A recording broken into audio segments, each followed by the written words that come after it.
Namaskar. Apologies for the slight delay. We had some technical issues. Let's join Shekhar-ji.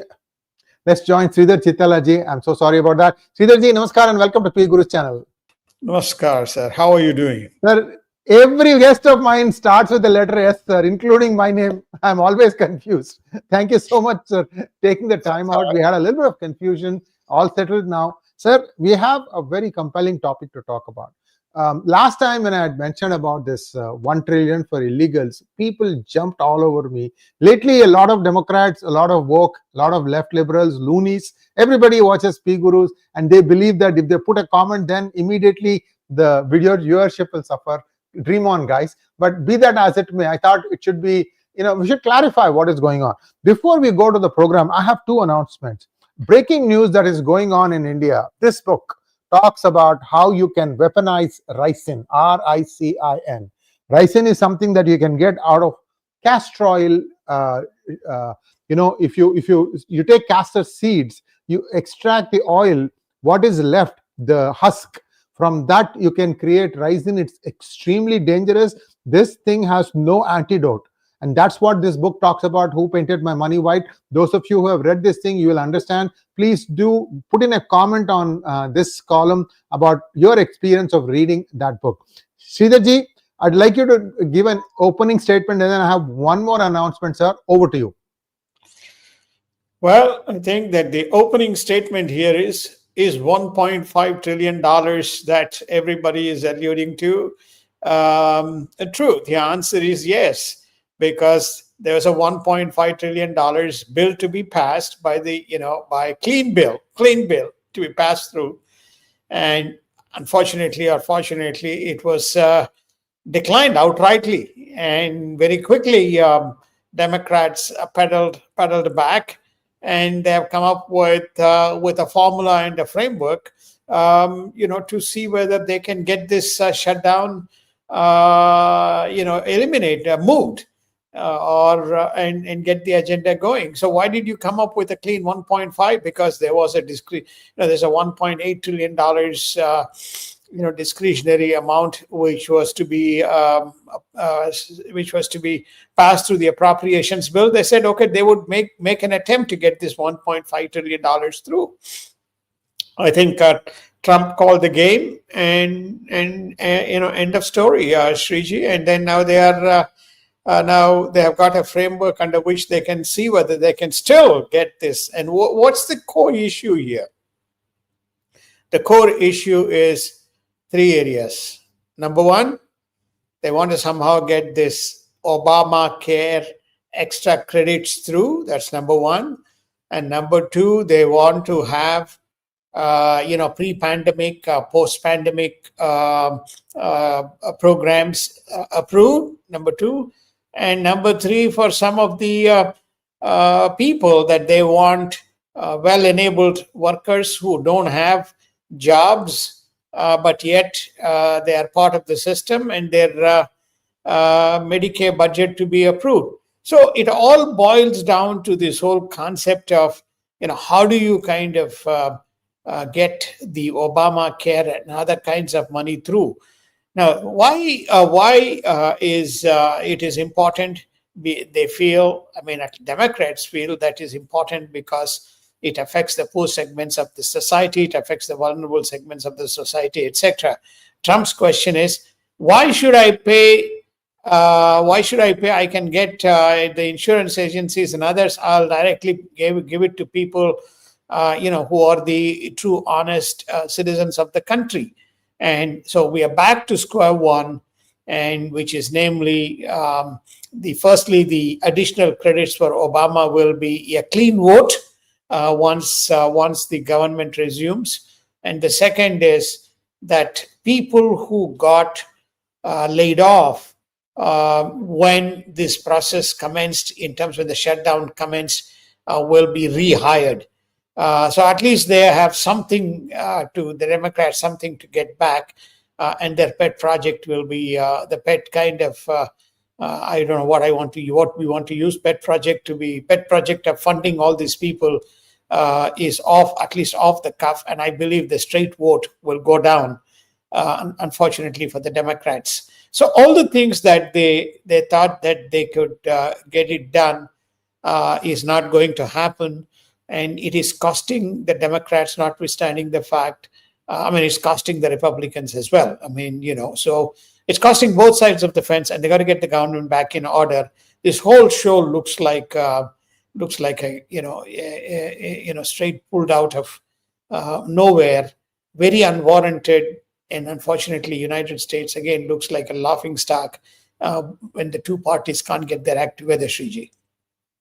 Thank you so much, sir. We have a slide deck, but before that, I want to present with you something that we have been working on very hard in our labs. And this is a trailer, and this is a 4-part series on the Parashurama avatar, which a lot of us perhaps are not so familiar. What was the reason and what happened in that avatar and so on. So here is a small teaser. I urge you all to watch it because it will give you an idea of how far our graphics team is concerned. Can you have a full screen, please?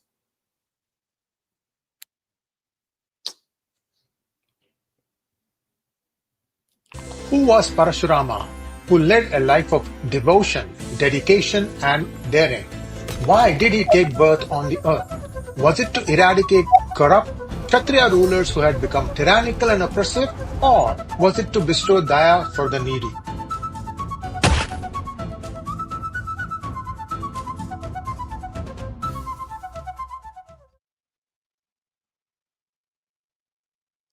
These episodes will start airing soon. Sridharji, question for you. You are very well versed with Carnatic music. Can you guess the raga?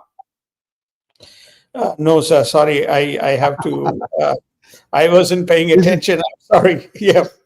No worries, no worries. Because it is based on Hamsanandi. It's a very beautiful raga, and that's what we used it. And we'll keep regaling you with more stories and more such tunes. Let's get back to our mainline programming, sir. Let's go to the next slide, please.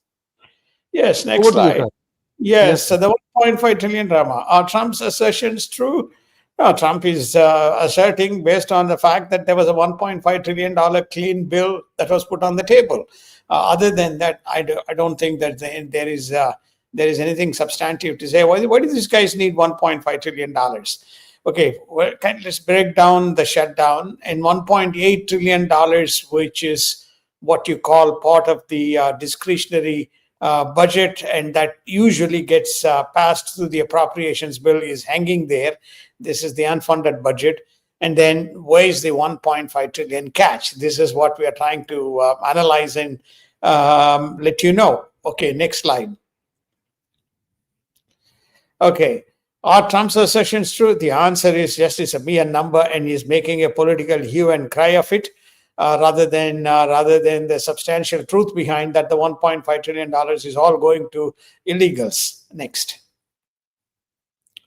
Okay, let's look at the breakdown of the shutdown. So there are multiple agencies that get funded through the appropriations process. So there are what the present Senate bill that's been approved is that multiple agencies, including agriculture, education, etc. So they will get funded for the full year. Then extend funding for all other agencies which gets left out till January 2026. In return, for approving this, Democrats demanded that Trump rehires all those fired during the funding lapse. At the point when the funding lapse occurred, when they shut down, when there was no mechanism to clear the bill and no expenses could be incurred without the appropriation bill getting cleared, he fired a lot of people from the government. And what the Democrats are demanding or will get in return is rehire all those fired at that point of time. And then a vote, promise a floor vote in December to extend Obama tax credits. It's a clean vote, so it will be yes or no. And if it goes no, then they're willing to accept that the defeat. But this is where rubber meets the road in terms of whether it gets through. But Trump's point is all of this drama is because the appropriations bill is a tool that is going to be used by the Democrats to fund the illegals. That's his assertion, but there's no substantive truth behind how it was going to happen. He's always Trump. Sometimes, not sometimes, many a times he leaves facts out of the matter. But the budget was used by both parties. I want clean 1.5 trillion. No, you're not going to get 1.5 trillion. You're going to get nothing, and that's how the shutdown came. Next. Sir, one question. Sachin, if you could, I don't know if you can blow this thing up a little bit bigger. It is hard to see. I mean, I can see it. Sir, you want to talk to this one, or you want us to try and make it even bigger? No, you can. I will use my thing to see. Just pinch your finger. Yeah, pinch the finger to bring it bigger. There's a lot of info here, sir. No, I think that the basic truth is, what's the budget? The budget is about $6.8 trillion for 2024. Of which, how much is the $4.1 trillion spent? Which is namely, it's for mandatory. That includes Social Security, Medicare, Medicaid, etc. Then there is discretionary, which is 1.8 trillion. That's the one that gets funded through the appropriations. And then the interest, net interest. This is the interest that United States pays on the debt. So the fight was about, you have to pass annually the appropriations bill, the discretionary 1.8 trillion or 1.9 trillion, as the case may be. So the whole fight is around this. And this is where it funds various government programs. It funds various Social Security programs. When I say Social Security, I'm not talking about Social Security as a measure, but the money directed towards hospitals, money directed towards clinics in the vulnerable communities, etc. So that gets passed through the appropriations bill. What we call as the 𝗥𝗘𝗙𝗘𝗥𝗘𝗡 programs, the programs which are for climate, EV vehicles, etc. The subsidies, then subsidies for healthcare, etc. Veterans affairs, etc. If you recall, during the Biden time, they diverted close to $150 or $100 billion of veterans affairs programs and medical to fund the illegals, Medicare. So this is what prompted, and this is stuck, this is what prompted Trump to say, these guys want this $1.5 trillion to fund what he called as the illegals. And Mike Johnson, the Speaker of the House, shut it down and basically said there's no way it's going to get passed. And what we have is this dual twin mechanism of getting this budget appropriations unlocked and the shutdown eliminated. What are those two things? The two things is some of the government programs will get funded through the appropriation process. And there is no question of getting credits for the Obamacare. And there is no question of COVID programs, post-COVID programs. All that would be voted in the second phase in December, straight up or down. But some of the programs will get funded. And what exactly we will know soon, in the details. And the second is obviously those who got laid off will be taken back till such time some other mechanism comes into play, Sriji. That's the structure of the U.S. budget. This appropriation bills is an annual ritual, and if you have vote in the Senate, which Trump doesn't have, 60 votes, or it's not what you call bipartisan, you get into this kind of a situation. Yes, indeed. Let's get back to the main deck, please. Thank you so much, Sachin, for expanding that picture and showing it to us. Let's get back to that. Let's go to the last slide after the next one. Yeah, sir, go ahead, sir. So what is the 1.5 trillion catch? Restoring taxpayer-funded healthcare for undocumented immigrants. There you go. So, this is what was the 1.5 trillion comprised of. Restore the taxpayer-funded healthcare for the illegals. We were funding it, if you recall, right through the Biden era. Maintaining taxpayer-funded healthcare for able-bodied, non-working adults. So, in other words, those who are not working, but those who are able, they will get the healthcare and funded by those who are working. Permanently extending COVID-era Obamacare subsidies, which was again diverted, which is believed to be diverted towards the illegals. Then repealing 50 billion in rural healthcare funding for hospitals and clinics in vulnerable communities. So Mike Johnson basically said, "No way, Jose, and this is not. We are not going to accept this," and shut down the government. Now the point is that so Trump took it and basically, without any details, said these Democrats want to fund illegals. And this number, because the Democrats said the $1.5 trillion has to be a clean bill, so that Trump took it apart by saying that Democrats want to fund the illegals. But there's no basis other than just the statement that came as the basis for committing the appropriations bill towards this purpose by the Democrats. Next slide. I think that was the last slide, sir. Yeah. I have a couple of questions, Sridharji. Number one question is, why is it that the United States is obligated to give free medical benefits to illegals who did not take the permission? They are here illegally. Sir, the healthcare system is getting flooded, especially in California, where below Los Angeles and to the border, 5 million illegal immigrants are sitting, sir. This is the area that it starts after Orange County. If you think about LA, right? It starts from there and goes down all the way to San Diego. 120 miles or 100 miles or something like that, by maybe about 300 miles rectangle, if you can imagine. This is where the bulk of the illegals are sitting. And America knows it. So why should a tax-paying US citizen bear the bill of all these people, sir? Sir, I'll tell you, my insurance costs are, it's not, I have to use a new word, sir. It's not even skyrocketing. And I'm healthy as an ox. Well, Sriji, we have spoken about this for almost 4 years on this specific topic. Why we need to fund the illegals? Why prepaid cards loaded with money needed to be given? Why healthcare programs needed to be diverted to fund these people? Why for these illegals temporary work permits needed to be was given and jobs were created?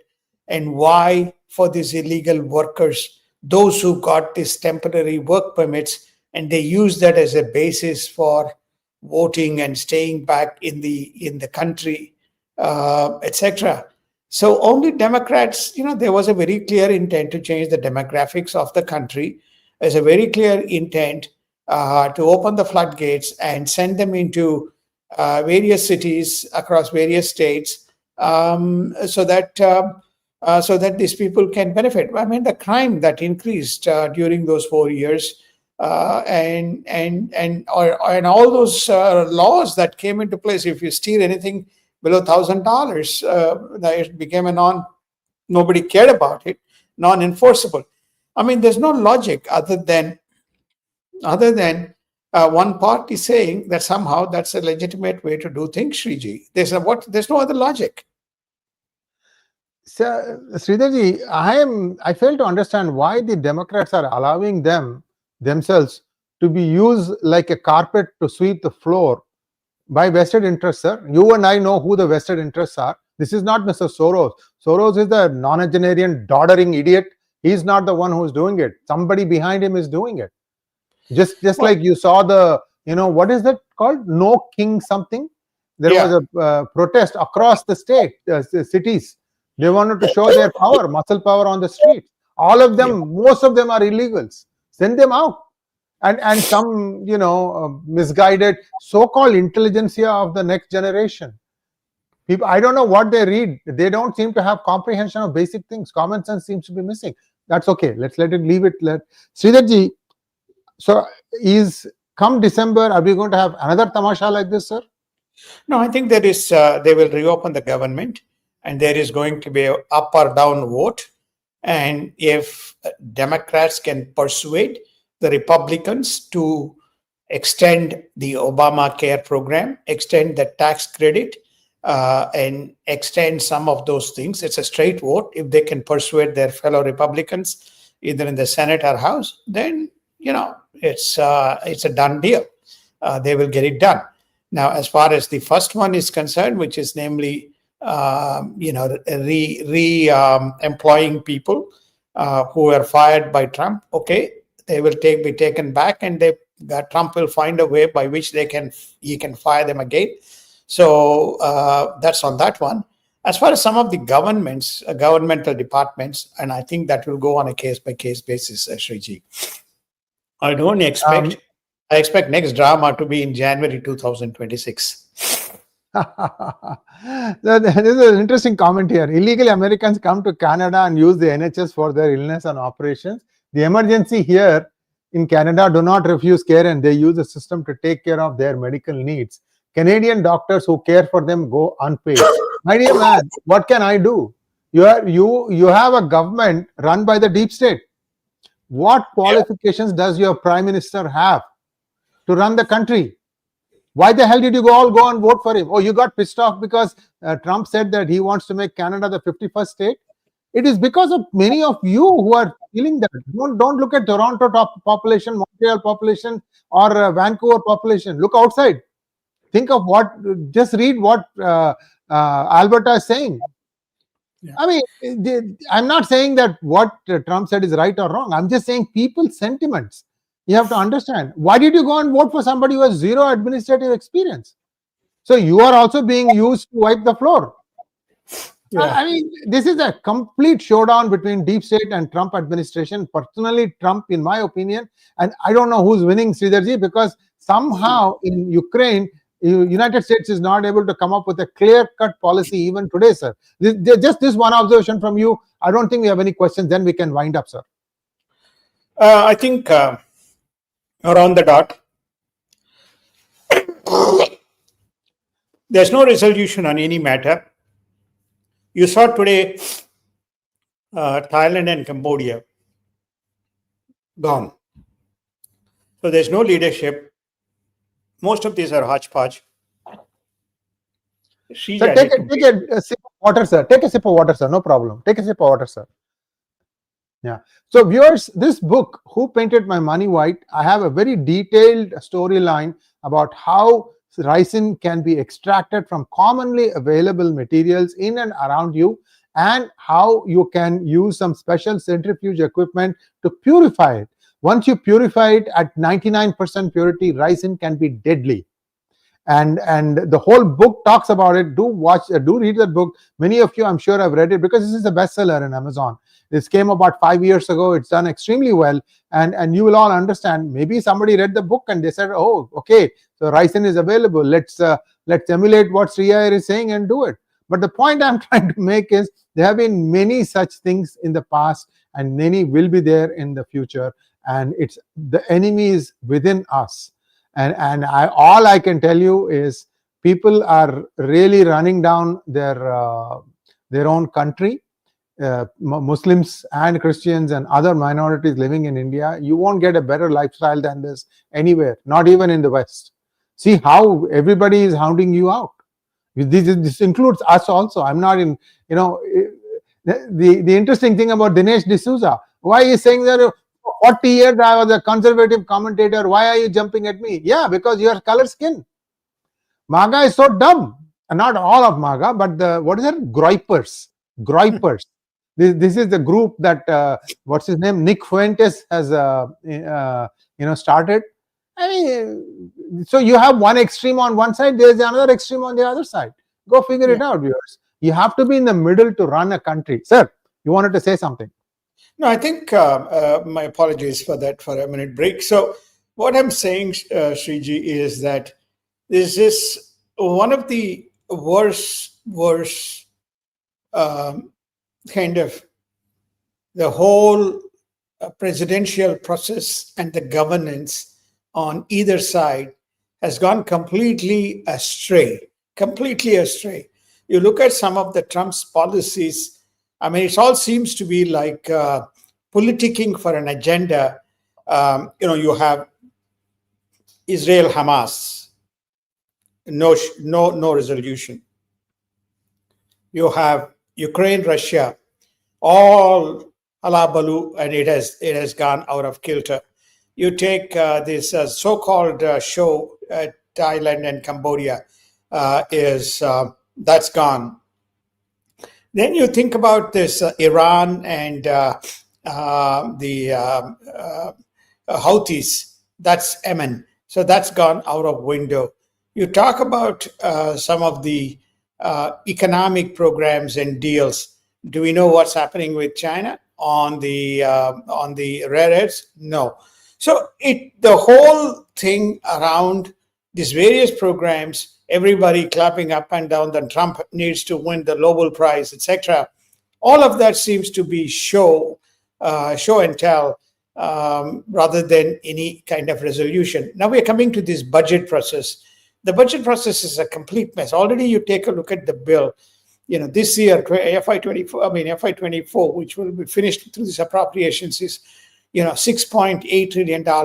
Already there is 5 to 6% increase in the FY25. Again, there's a significant amount of money stuck in the appropriations bill. Democrats demanding money, carte blanche for programs that has no economic relevance to this country. And then Trump kind of, using his own tools and techniques and ripping it apart and making claims without data behind it. There's no data behind except the number that the Democrats have asked for. So what we are witnessing is an extremely shoddy state of situation that the United States is in terms of its governance process, Sriji. Very, very shoddy. It doesn't mean that when the next year, when the elections are held, and if either one of the House or Senate goes to the goes to the Democrats, that things are going to get better if the president is an indication. The recent elections, especially in New York and Virginia and New Jersey, are an indication. It augurs more troubled times for the United States rather than anything positive coming out. You alluded to California. When California is with Prop 50, Democrats have got carte blanche. What they want to do, they can do, Sriji. There's nobody can stop them. Absolutely, sir. I think one clarification, sir, that $900 thing has been removed about 6 months ago. So you can be now jailed for any kind of theft. I think that I think people really pushed back and yelled and screamed. Sir, the whole place, in my opinion, is sold out to vested interests, sir. Whether it is Republicans or Democrats in California Assembly and Senate, I have nothing but scorn for them because I've talked to some of them. One-on-one, they are all great. But when it comes to voting, they all vote like sheep. I mean, you listen to it. I'm giving you a earful because you deserve to listen to. You don't deserve to be in the Assembly or the Senate. I would lock, stock, throw out these bunch and get another set. Maybe they'll be a little bit better. That's all I can hope. Beyond that, we can't do much. Sir, thank you so much. The $900 I was alluding to in that 4-year period, many of the things that happened is what I'm alluding to. Not now. I mean, because there's a lot of good things that Trump has done in terms of evacuation of, forced eviction of illegals, ICE programs, the government funded, from defunding to funding the additional cops to improve the security of the cities, sending army into some of the states it took sending what you call the National Guard. So many of those things have happened. But the point is, why did in first place the Democrats allow this to occur? What's the rationale? I think that's what I'm trying to allude to, because it's beyond logic. Unless they wanted to take the country backward. Anyway, that's besides the point. But let us hope. But then Trump has not, he was voted for achieving certain things. Better jobs, law and order, evicting the illegals. So it's about 4 or 5 programs which form the basis. Instead of focusing on that, he got himself into, he started to do that. I'm not suggesting he didn't. then we got into this whole hogwash around the tariffs. Now, Supreme Court is going to rule shortly whether the tariffs are legal or illegal, and Trump is prepared to move in case the Supreme Court SCOTUS rules against him. But this whole drama is creating what I call as a state of chaos and confusion in the present state of governance. And I am now told that as the news comes out, and I'm told that Trump and J.D. Vance, the vice president, will not be attending the G20 meeting in South Africa. Why they will not be attending? They'll not be attending. They made a case against Cyril Ramaphosa that he has been targeting and attacking the white Afrikaner farmers. Whether it is the case or not, we haven't seen the proof come out, but he will not be attending. Now, Vladimir Putin will not come because he has got an ICC arrest order pending on him. And South Africa said they are an ICC signatory and they'll be compliant. And Mr. Xi Jinping is not coming. So what's happening to G20 and what's happening to G7? Falling apart. So the mechanisms, as well as the broad international bodies, which historically have used to resolve global issues and funding, is falling apart as well. What happens to Global South program if all these guys don't turn up? Well, that is falling apart as well. What's going to happen to the BRICS programs? Well, the so-called BRICS programs. We don't know as yet whether Mr. Modi is going to turn up, but that doesn't seems very evident. So when you look at this kind of international situation and the U.S. domestic situation, what we are witnessing is a very sad state of lack of leadership, governance, and a proper economic management of the world, Sriji. Thank you so much, sir. Viewers, that's all for now. We'll be back again with Sridharji if there's any breaking news during the middle of the week. But in the meantime, I'd request you all to come back in about 20 minutes time, where General Hari Mohan Iyer and I discuss this new all-in-all role for Asim Munir. We'll see what that means from a defense point of view. Thank you so much, sir. We'll see you soon. Namaskar. Namaskar ji.